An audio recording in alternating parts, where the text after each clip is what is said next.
Welcome to Focus on DeSoto Today, a public information program produced by the City of DeSoto's Community Relations Department. This series of programs is designed to present, in discussion format, topics of current interest for DeSoto residents. I'm Kathy Jones, Public Information Officer for City of DeSoto, and I'll be your host. Today we'll be discussing a very important program that is sponsored by our DeSoto Library called DeSoto Reads. Joining me today is Erica Kennard with the DeSoto Library Advisory Board, and also Ms. Lynne Kornegay, another member of our library board. And then we also have the chair of the library board, Ms. Lamar. And we also are very honored to have our president of our DeSoto Board of Trustees for DeSoto ISD, Mr. Warren Seay. And finally, we have Levatta Levels, our interim superintendent for DeSoto ISD. Welcome, everyone. Okay, well, we're here to talk about DeSoto Reads today. Ms. Kornegay, can you tell us what DeSoto Reads is and what you hope to accomplish?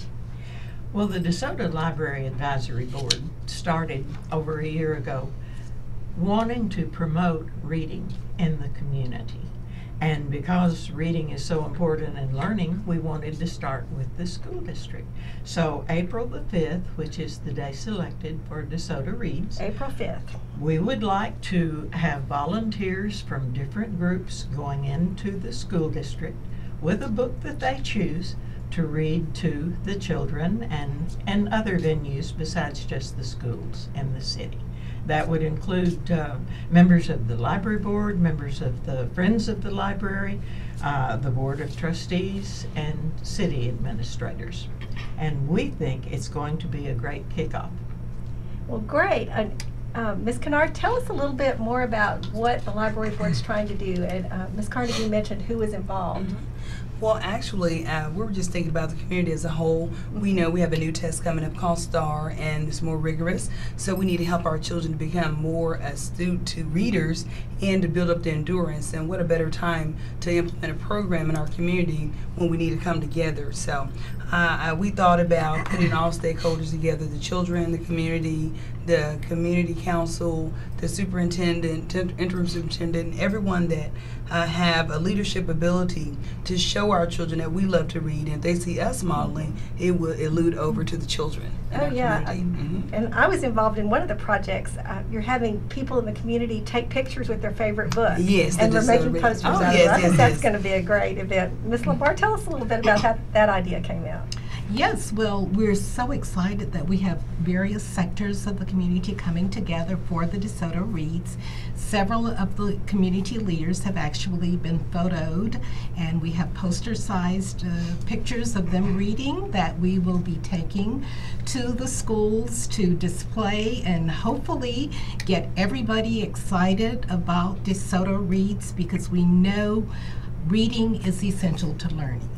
Yeah, pictures are 1,000 words. And the kids love it when they see Mr. Seay's picture with his favorite book. I think that would be really a great way to promote the program. I'm going to ask everybody your opinion of this question, but the next question is, and Mr. Seay, would you start, how do you see this program community as a whole? Right. Well, I think this program kind of models why we all love DeSoto, why everyone is so excited about being a part of the DeSoto family. And DeSoto ISD is the flagship campus, or the flagship, organization here in DeSoto, and everyone, talks about the school system because it's the pride of DeSoto. And so it's just another example of what makes this community great, how the city, how the community, how all the organizations really come together and rally around the school district. But secondly, Ms. Kennard pointed this out, I think we can't underestimate the importance of reading and having strong reading fundamentals. And as we go to a new STAR test, it's going to be very, very important that our kids develop the critical thinking skills that being a good reader helps you to achieve. And I think that's going to be a tremendous asset to the school district, which ultimately helps the city. So I'm excited. I'm very, very excited about it. Me too. Excellent. Ms. Levels, I don't know how you could top that. Exactly. I don't intend to, but I will share my insight. I think that Mr. Seay shared several great points. I also want to add that, yes, that reading is the first skill. It is the most basic skill that students have to have in order to be successful. It's the gateway to the other content. And we know if you can read, you can be successful at science, you can be successful in math, history, social sciences, and all geography and all the other studies. So it's important that our our kids that they grasp reading, and that also for our older readers that they understand that reading is a lifelong skill. It's a lifelong skill, and that it can be entertaining. It's just not for the tax or for the STAR test. And so there are other additional benefits from reading. And so we read for information, we read for entertaining, and so I want to encourage our parents to participate and the adults to participate, because we know we read naturally. We read the newspaper and magazines, and our kids need to see that. So I'm excited to be a part of this community event and to make sure that the district supports this initiative. Great. Well, Ms. Carnegie, you've taught kids to read for 50 years in DeSoto schools. In fact, she taught me to read.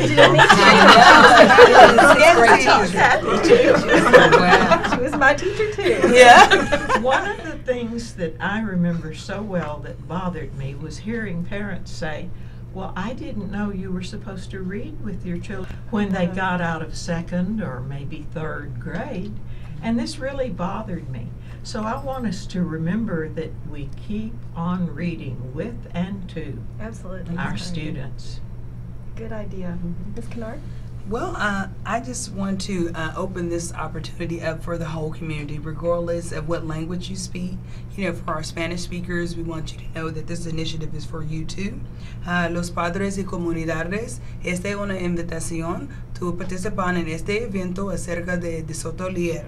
Ahora tienen muchos voluntarios de leer en las escuelas, en otras áreas de ancianos, centros, en otros programas dentro de DeSoto, Texas. Ahora we're buscando por personas de muy emocionadas acerca de lectura, who's very excited about reading, to come out and join us with this initiative and let you know that we can read not only in English but in Spanish and whatever language, continue to grow and learn. Okay, thank you. That was great. I'm jealous. Ms. Lamar, what's your opinion on the benefit to the community? Well, our library has so many resources that are Really available for our citizens. We want our community to be enriched. Most of us have been in education or are in education, and we know the importance of it. This is something where we are just trying to strengthen our community, support our students so that our students can be the very best that they can be. Now on beyond school. Great. Well, now we know what DeSoto Read is. We know who we want to have involved. Ms. Kennard, tell us the logistics. How do we get involved? What you need to do, if you can go to your schools, you can let the people at your school know, or you can go to the district human resource office, and Ms. Levels will give us more information about that. But if you really want to do, you have to fill out a volunteer form. You have to have clearance 2 weeks prior to the event to make sure that you have availability in those particular schools. And at that point, the librarians in the school and the teachers and the principals are expecting you, and then they will have different classes where the parents can go and volunteer. So if you like upper grade level students to read to, that's fine. We have middle school, we have high schools available. If you like the little kids in pre-kinder, early childhood, we have the elementary. So there's no limitation. And if you like the older population, which are special wisdom group, you can welcome to go to the senior citizen centers or even to daycare centers in the community. So these are some of the things that you can do if you want to read that day. It only takes about 30 minutes. We allotted a time from 9 a.m. to 1 p.m. In between that spectrum, people can come and be volunteers. You're not allotted to be 4 hours. It can be 30 minutes, 20 minutes, 1 class, 2 class, whatever your heart's desire. We just want to show the community that we're together, let the children see the older, the young, and everyone working together for knowledge, so we can be a stronger and more intelligent community. And I'm assuming if they want more information, we can get that through our library here in DeSoto. Yes, you can. Well. Through the DeSoto Public Library under the leadership of Miss Lucille Dane. She can give you more information on what you need to do about volunteering. Great. Mm-hmm. Okay. Yes. And Miss Levels, I know that volunteers in the schools need to have a background check. Tell us a little bit about how that works and what specifically they need to do in order to be ready to go for April 5th. Okay, thank you. If they like to volunteer at our schools, they would need to go to our Human Resources Department at the Administration Building, 200 East Beltline Road here in DeSoto. They were going to complete 2 different forms. One's for a background check and one's for a volunteer form. We track our volunteers. We track the hours, just how many volunteers are in the schools. So that volunteer form is required, and they can indicate which campus they'd like to volunteer on. As far as the background check, that is required. We need to make sure that we don't have any known felons that are involved. And if you have a background issue, we take each one individually. As long as you don't have any type of situation previously that involves children, then most are And I'm approved. sure that's confidential. Right. That's confidential information. No one else will know that. But we want not just parents, but we want community. We want them involved. We want them at the high school, at the freshman campus, at the middle school, not just the elementaries. But we want them at all the schools, because that's even more important. As you become an older student, you tend to think, I only read for my class, and that's not what it's about. Again, we want them to understand that reading is for entertainment and reading is for information as well. And so we want them to come out and complete both of the forms at the Human Resources Department and the Administration Building. And if we can get those done this week, that would be great. We know we have spring break, and so the district is closed next week. But the week after that at the very latest. But if they can come out this week before March the 9th to have those completed, that would be most helpful. Great. Okay. Well, and Mr. Seay, again, thank you so much for taking time out of your busy schedule. I know you're in school and trying to keep the district and the board in order. It's a big job, and we appreciate you being with us today. I'm very, very excited about this. I want to thank the library board, and I think, lastly, if I may, this is going to be a great opportunity for the community to really get inside of the schools and see what our students are doing. Not just hear about it, but also see, touch, and feel the great things. And I think you guys will come away so much more impressed with the quality of our district and the quality of our students. So it's a great opportunity to get inside and really kind of feel what's going on. 100% agree. Because people come in the evenings for meetings and things, but it's not the same as seeing the kids in the classroom. I really think that would be a very valuable experience for our community. Well, any final comments? Yes, I'd like to invite the entire community to join DeSoto ISD on April the 5th, that Thursday. We're going to have DeSoto ISD Dear Time, which is drop everything and read. Those of us that have been remember Dear Time. So we're going to bring that back. It will be the DeSoto ISD Dear Time, drop everything and read, from 9 a.m. to 9:15. So every employee, every staff person, every student, we're district-wide, we're going to have Dear Time, drop everything and read from 9 to 9:15. So if you're in the city, if you're in the parks, if you're in the Dollar General, Walmart, Albertsons, wherever, we want everyone to drop everything and read from 9 to 9:15. So all those managers and those leaders of those business and corporations and Marylands and everywhere else, I don't want to forget anybody. Please stop and drop everything and read with us from 9 to 9:15. We'll put it down on the calendar. And I forgot to mention, this is just the beginning of many years. I believe our teen library advisory board is going to be beyond April 5th, during the summer, the teens of the library are having a teen summit.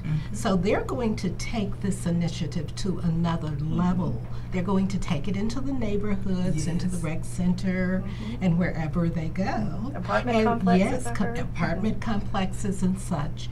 And they're going to be inspiring their peers to read as well.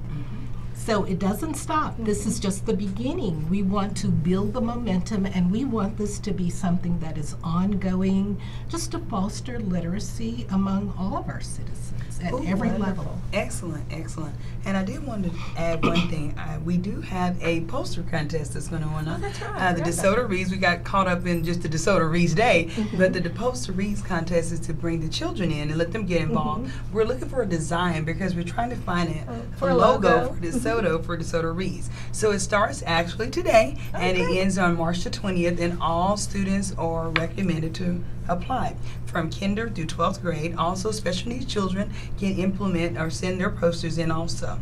We have 3 prizes, first, second, and third for each category. We have 4 categories, K through 3, 4 through 6, and then we have 7 through 9, and then 9 through 12. So please, senior kids and motivate them during the spring break, this is an excellent time to use those creative juices to come up with a different logo for DeSoto Reads. Great, and I guess they would submit that through the library? Yes, and school? the information will be sent out through our superintendent, Oh, wonderful. Ms. Levatta Levels, and also through the principals and librarians that have the criteria already. The librarians already have it. Great. If they want Awesome. information regarding the poster contest, they can check with their school. Their Every school. school will have the information as well as the Yes. librarians. Yes. Well, this is really a great collaboration between the library and our school system, and I really Yes. like to see that. I think it'll be great for the community. Well, I think that's about it. I think we've covered the subject, and I really appreciate you being here with me today. Again, my panel, Erica Kennard, Miss Lynne Kornegay, and Linda Lamar from our DeSoto Library Advisory Board, and then none other than our president of our DeSoto ISD Board of Trustees, Warren Seay, and Ms. Levels, our interim superintendent at DeSoto ISD. Thank you so much for being here today and talking to us about DeSoto Reads. And I want to thank our viewers for tuning in for another edition of Focus on DeSoto Today.